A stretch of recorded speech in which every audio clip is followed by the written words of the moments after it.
डिस्प्लेलाई on गर्छु फर्स्टमा। यो हर्नको लागि भयो। यहाँ चाहिँ तपाईले मोटर पनि देख्न सक्नुहुन्छ। यहाँ स्पोक चाहिँ हामीले रोयल इन्जन बुलेटको युज गरेको छौँ।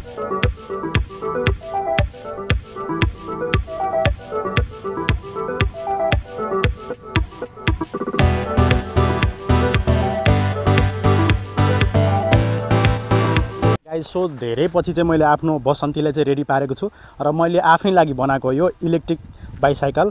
सो पछाडिमा तपाईले देख्न सक्नुहुन्छ यहाँ चाहिँ एउटा बक्स जस्तो, यसमा चाहिँ हामीले ब्याट्री फिट गरेको छ र कन्ट्रोलर जस्तो अरू जति पनि वायरिङहरू हुन्छ सबै यसै भित्र छ। त्यसैगरी हामीसँग यहाँ पछाडिमा हब मोटर र डिस्क पनि देख्न सक्नुहुन्छ तपाईले।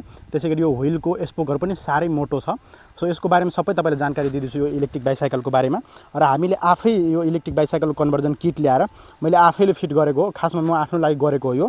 र अरू पनि हामीसँग थुप्रै छ जसमा चाहिँ हामी अरूलाई सेलमा पनि राखेको छौँ। त्यसैगरी यहाँ अप्सनहरू थुप्रै छ। त्यस्तै यो इलेक्ट्रिक बाइसाइकलको बारेमा सम्पूर्ण जानकारी म तपाईलाई अहिले दिँदैछु। र हामीले यो बनाइसक्दाखेरि कति जति खर्च पर्यो र बेच्दाखेरि हामी कतिमा बेच्ने रहेछौँ, तपाईले बनाउँदाखेरि के प्रक्रियाहरू पुरा गर्नुपर्ने हुन्छ, कस्तो छ यसको कनेक्सनहरू, के गाह्रो छ कि कस्तो छ। र तपाईले यो बाइसाइकल कन्भर्जन किट यदि किन्न खोज्दै हुनुहुन्छ भने त्यो पनि हामीसँग एभाइलेबल छ। जति पनि छ तपाईको 24 भोल्टमा पनि छ, 36 भोल्टमा पनि छ र 48 भोल्टमा पनि छ। अहिले चाहिँ युज भएको हाम्रो हब मोटरवाला हो र यसको बारेमा जानकारी तपाईलाई अहिले दिनेछौँ हामी। र अब हामीले चाहिँ के गर्दैछौँ भने पहिला चाहिँ हामी अब किट मात्रै बेच्थ्यौँ, तर अहिले चाहिँ हामी साइकललाई फिटिङ गरेर तपाईहरुलाई सप्लाई गर्न थालेको छौँ। र हाम्रो एकजना दाइ हुनुहुन्छ, उहाँले चाहिँ सबै फिटिङ गरेर हामी सप्लाई गर्नुहुन्छ र मैले चाहिँ किट उहाँलाई उपलब्ध गराउँछु र सबै फिटिङको काम चाहिँ उहाँले हेर्नुहुन्छ। तपाईले पनि कुनै पनि साइकलमा यदि फिट गर्नुपर्ने छ भने अगाडिमा नम्बर छ, त्यसमा सम्पर्क गर्नुभयो भने तपाईले हामी इजिली नयाँ साइकल या पुरानो साइकल जुनमा जसोसुकै मोडलमा भन्नुभयो भने हामी त्यस्तोमा चाहिँ तपाईको आवश्यकता अनुसार 36 भोल्ट, 24 भोल्ट र 48 भोल्ट जुनको भन्नुभयो त्यस्तो खालको किट हामी चाहिँ तपाईले त्यसमा फिट गरेर तपाईहरुलाई इजिली हामी उपलब्ध गराइदिन्छौँ। ओके, सो फर्स्टमा हामी स्टार्ट गर्नेछौँ यहाँ डिस्प्लेबाट।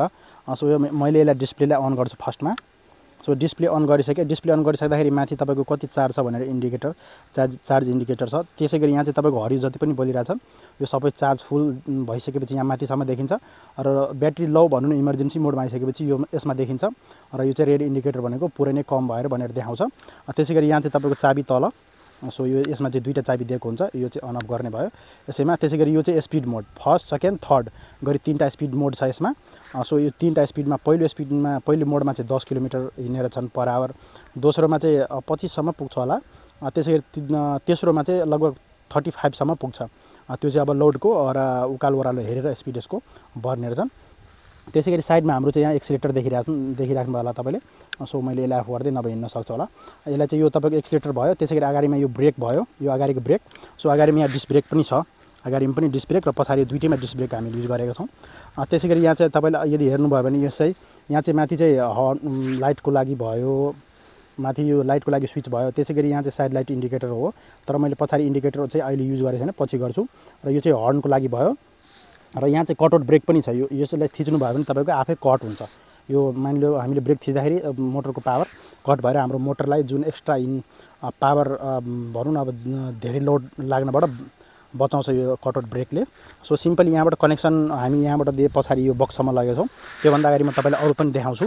जस्तै हाम्रो अगाडिमा यहाँ तपाईले देख्न सक्नुहुन्छ एउटा लाइट छ, एलइडी लाइट। हेर्दा एकदमै सानो देखे पनि तर यो उज्यालो चाहिँ इनफ छ यसको। र यसैभित्र हर्न पनि हुन्छ इनबिल्ट भएको। त्यसैगरी यहाँ चाहिँ तपाईले देख्न सक्नुहुन्छ यो टायर चाहिँ साह्रै मोटो छ कि। अब यो चाहिँ हामीले खासमा फ्याट टायर नै युज गरेको हो। आफ्नै लागि म बनाउँदाखेरि अलि चाहिँ फ्याट टायर नै होस्, अब स्पिड पनि धेरै हुन्छ, त्यही भएर अलि चाहिँ मोटो टायर भएर मोटो टायर राख्दा नै अलि राम्रो होला भनेर हामी मोटो टायर नै राखेको हो। त्यसैगरी यहाँ चाहिँ तपाईले अगाडिमा यदि हेर्नुभयो भने यो अगाडिमा एल्युमिनियमको हामीले यसमा चाहिँ व्हील चाहिँ युज गरेको छौँ, जस चाहिँ अलि लाइट वेट हुन्छ र अलि राम्रो पनि हुन्छ भनेर हामी युज गरेको। त्यसैगरी अगाडिमा सकअप पनि छ, यो सकट तपाईले देख्न सक्नुहुन्छ, जसले गर्दाखेरि तपाईको अब कच्ची बाटो भनौँ न अब अफरोडमा हिँड्दा पनि सजिलो हुन्छ। र अहिले म यहाँ आएको हेर्नुस् तपाईको टोटली अफरोड छ यो बाटो। सो यसमा आउँदाखेरि पनि हामी दुईजना चढेर आएको, मसँग मेरो भान्जा पनि आएको थियो। सो सजिलै हामी आउन सक्यो यसमा। र अरू यो अगाडिको यो सबै भइसक्यो लगभग। अब हामी पछाडितिर जाउँ र अहिले यसको प्लास्टिकहरू पनि निकालेको छैन, पुरै नयाँ हो टोटली। यस्तै चाहिँ हामीले अर्को पनि बनाएको हो, यो चाहिँ मेरो आफ्नो लागि हो। र अर्को सेम टु सेम मोडलमा हामी आफ्नो एउटा जुन हाम्रो सेलिङमा छ हाम्रो पसलमा, त्यो चाहिँ हामी तपाईको अब सेलिङको लागि खासमा राखेको हो। र मैले यो आफ्नै लागि बनाउँदाखेरि अलि राम्रो बनाऊँ भनेर सुरुमा त्यो भएर अब सबै लगभग तपाईले यहाँ देख्नुहुन्छ। अब जस्तै यो बक्स चाहिँ फलामको बनाइएको छ, यो केरियर मुनि फिट गरेको छ र सबै लगभग पेन्ट सेन्ट गरेको छ। र यसैभित्र कन्ट्रोलर ब्याट्री अब 48 भोल्ट 10 एम्पियरको ब्याट्री यसैभित्र युज गरेको छौँ। त्यसै गरी कन्ट्रोलर पनि यसैभित्र हुन्छ र साइडमा यहाँ चाहिँ हामी चार्जिङको लागि चार्जिङ पोर्ट पनि राखेका छौँ। सो यहाँबाट हामी इजिली चार्ज पनि गर्न सक्छौँ। यो हाम्रो ल्यापटप जस्तै चार्जर हुन्छ। म तपाईँलाई एकछिनमा चार्जर पनि देखाउँछु। र लगभग 3 देखि 4 घन्टा जति लाग्छ भनौँ न चार्ज हुन। अब कहिलेकाहीँ छिटो पनि हुनसक्छ। तपाईँ फास्ट चार्जर युज गर्नु भने हामीसँग 2.5 एम्पियर लगभग समथिङ 3 एम्पियरको चार्जर छ। त्यो अलि स्लो चार्जर भएको कारणले होला। र अर्को कुरा अब म यहाँ तपाईँको व्हिलमा जुन भनिदिन्छु, जस्तै स्पोक चाहिँ हामीले रोयल इन्जन बुलेटको युज गरेको छौँ, जुन चाहिँ हाम्रो अब यो अलि हेभी होस् भनेर नि मैले खासमा यसमा युज गरेको हो। र यसमा चाहिँ तपाईँको सबैमा एल्युमिनियम रिम छ। त्यसमा चाहिँ तपाईँको पाल अलि सानो भएको कारणले हामीले लेथमा लगेर यसलाई पाल पनि सानो ठुलो पारेको। त्यसै गरी हाम्रो मोटरमा चाहिँ अलि पाल नै ठुलो नै थियो पहिलादेखि नै। त्यसै गरी अहिले तपाईँले यहाँ हेर्नुभयो भने 36वटा स्पोक लाग्ने रहेछ यसमा टोटली। र यहाँ चाहिँ तपाईँले मोटर पनि देख्न सक्नुहुन्छ। यहाँ मोटरको डाइरेक्सन अगाडितिर देखाइरहेको छ। सो अगाडितिर व्हिल रोटेट हुन्छ भनेर भनिएको छ। त्यसै गरी यहाँ चाहिँ तपाईँले साइडमा चाहिँ यहाँ डिस्क ब्रेक पनि देख्नुहुन्छ। उतातिर डिस्क ब्रेक भयो, यतातिर फिरबिल भयो। र यहाँबाट मोटरको तार माथि निस्केर यहाँ चाहिँ हाम्रो बक्समा गएको छ। सो यो मोटरको तार भयो। र यतातिर यहाँबाट निस्केर अगाडिको जुन कन्ट्रोलरहरू छ, जुन एक्सिलेटर हर्नहरू जुन छ, यहाँ अगाडि लाइटहरू सबैको कनेक्सन यहाँबाट गएको छ। र यहाँ चाहिँ तपाईँले यदि हेर्नुभयो भने यहाँ चाहिँ हाम्रो प्याडल चलाउनलाई अब मानिलियो हाम्रो ब्याट्री सकियो भने या हामीलाई प्याडल अनि मोटर दुइटैको पावर चाहियो भने यसलाई हामी इजिली युज गर्न पाउँछौँ। मानिलियो हाम्रो उकालो ओह्रालो धेरै भयो भने पनि यसलाई चाहिँ सजिलै हामी चलाउन पाइयो। किनभने अब मोटर पनि हाई पावरको भयो र हामीसँग प्याडल पनि भएपछि दुइटैलाई युज गर्यो भने जस्तो सुकै उकालो मजाले तान्न सक्छ। सो काठमाडौँ जस्तो ठाउँको लागि त इनफ नै हो। र अहिले चाहिँ म तराईतिर यसलाई लिएर आएको थिएँ पुरै अफरोडमा टेस्टिङको लागि। सो मैले टेस्ट पनि गरिसकेँ, अफरोड अनरोड दुइटैमा गरेँ मैले। त्यो टेस्टिङको भिडियो पनि म छिटै लिएर आउँछु। आज चाहिँ म तपाईँहरूलाई यति मात्रै जानकारी गराएँ। त्यसै गरी पछाडिमा पनि फ्याट टायर नै हो, सेम टायर नै राखेको छ। र यहाँ चाहिँ तपाईँले यदि हेर्नुभयो भने स्ट्यान्डहरू पनि दिएको छ। र यहाँ चाहिँ एउटा खुट्टा राख्ने हुनुपर्ने, मैले खुट्टा राख्न त्यो गर्न बिर्सेछु। अहिले एकछिनमा म त्यो खुट्टा राख्ने पनि बनाउने लगाइसकेको छु त्यहाँ वेल्डिङ सपमा। त्यो बनाइसकेपछि यहाँ नै म खुट्टा राख्ने पनि राख्छु। र अगाडि तपाईँले यदि हेर्नुभयो भने पुरै चिटिक्क परेको एउटा शानदार। र यहाँ हाम्रो सिट पनि राम्रै होस् भनेर हामी सिट पनि राम्रै खालको सिट युज गरेको छौँ। र यो बनाइसक्दाखेरि अब जति पैसा पर्यो त यो तपाईँहरूको एकदमै जिज्ञासा होला। र तपाईँहरूले भिडियो नहेरिकन फेरि कमेन्ट गर्नुहुन्छ। प्राइस चाहिँ म जहिले पनि लास्टमा भन्छु, तपाईँहरूले जहिले पनि भनेको हुन्छु। सो लगभग यो बनाउँदाखेरि हामीलाई चाहिँ अब किटको 40,000 जति परेको थियो। यो चाहिँ तपाईँले 48 भोल्टवाला किट हुँदाखेरि लगभग यो महँगै खालको किट हो। र हब मोटर भइसकेपछि यो चाहिँ अलि राम्रो खालको भएको कारणले अलि 40,000 जति पर्न गएको थियो। र हाम्रो साइकल चाहिँ लगभग 15,000 जति परेको थियो साइकलमा। त्यसै गरी यो साइकल चाहिँ हामीले अब यसलाई चाहिँ 62,000मा बेच्न लागेको छौँ। र सेम नै अर्को यो चाहिँ मेरो आफ्नै लागि भएपछि अर्को जुन छ हामीसँग सेम नै छ, केही पनि फरक राखेको छैन।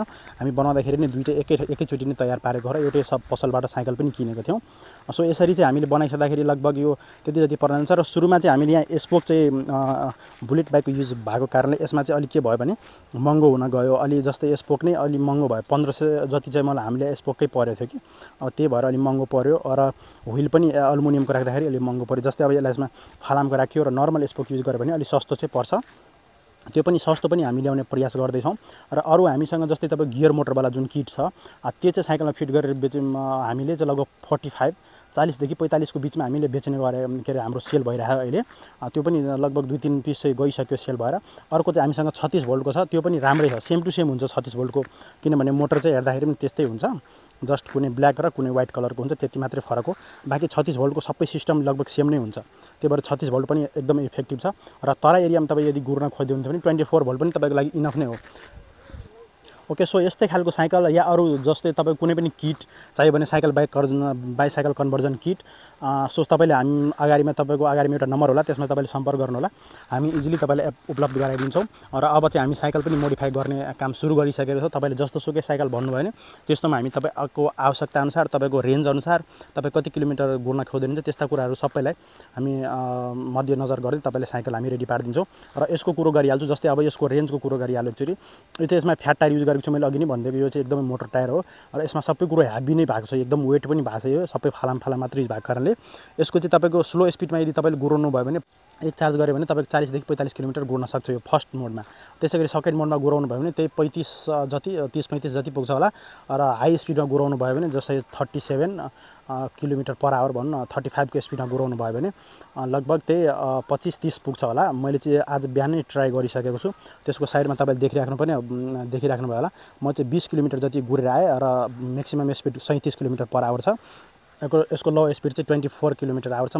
सो मैले 24 भन्दा चाहिँ कम हुनै दिएको थिएन स्पिड। टोटली फुल स्पिडमा मैले टेस्ट गरेको, किनभने टेस्ट नगरिकन हाम्रो मार्केटमा सेल पनि गर्नु भएन। सो टोटली टेस्ट गरिसक्दाखेरि सक्सेस भइसकेको छ अहिले। र हामी अहिले चाहिँ 2 जना चढेर यहाँ आएको। अहिले म तपाईँलाई त्यसको भिडियो पनि राखिदिन्छु हामी यहाँबाट निस्किँदाखेरिको। तपाईँसँग केही जिज्ञासा छ भने कमेन्ट बक्समा छोड्नु होला। र तपाईँको अगाडिमा नम्बर छ, इनकेस तपाईँले इन्ट्रेस्टेड हुनुहुन्छ भने मात्रै कल गर्नु होला, हैन भने त्यो सोध्नलाई चाहिँ कल नगर्नु होला, किनभने थुप्रै फोन आउन थालिसकेको छ। टोटली तपाईँहरूले यदि फाइनल डिसिजन गर्नु होला, किनभने मैले थुप्रै भिडियो अपलोड गरिसकेको छु। सबै भिडियो तपाईँहरूले हेर्नुभयो भने फाइनल डिसिजन तपाईँहरूको आउँछ। र यो चाहिँ मैले भनिसकेँ तपाईँको सेलिङ प्राइस कति छ भनेर, किनभने हामीलाई महँगो परेको थियो। र हाम्रो जस्तो धेरै जस्तो फोनमा चाहिँ के आउँछ भने हामीले कनेक्सन गर्न गाह्रो भयो भनेर साइकलै बनाएर तपाईँहरूले हामीलाई दिनुभयो भने बहुत सजिलो हुन्छ भनेर भन्नुभएको थियो। त्यही भएर हामी फाइनली चाहिँ साइकल नै मोडिफाई गर्ने भनेर सोचेर हाम्रो एकजना दाइसँग मिलेर मैले साइकल नै मोडिफाईको काम स्टार्ट गरेको छु। अहिले जस्तोसुकै साइकल हामी मोडिफाई गर्छौँ, पुरानो होस् चाहे नयाँ होस्, जस्तोसुकै भइसक्दाखेरि पनि हामी यसलाई चाहिँ अब मोडिफाई गरेर तपाईँहरूसँग समक्ष अगाडि ल्याउने प्रयास गर्दैछौँ। र हामी अहिले तपाईँले यहाँबाट निस्किँदाखेरि तपाईँको स्पिड र 2 जना चढ्दाखेरि त्यो पनि देखाउँछु। स्पिड चाहिँ पछि देखायो भने पनि तपाईँको अहिले हामी 2 जना बस्दाखेरि त्यो पनि अहिले तपाईँले देखाउँदैछौँ इजिली हामी। अब यसको पछि चाहिँ म उकालो ओह्रालो टेस्टिङ पनि देखाउँछु र अफ रोडमा पनि र के हुन्छ जे हुन्छ सबै टेस्ट यसको गर्दै म तपाईँहरूलाई देखाउने छु। भेट्ने छु अर्को एउटा नयाँ भिडियोमा। आजलाई यति मात्रै।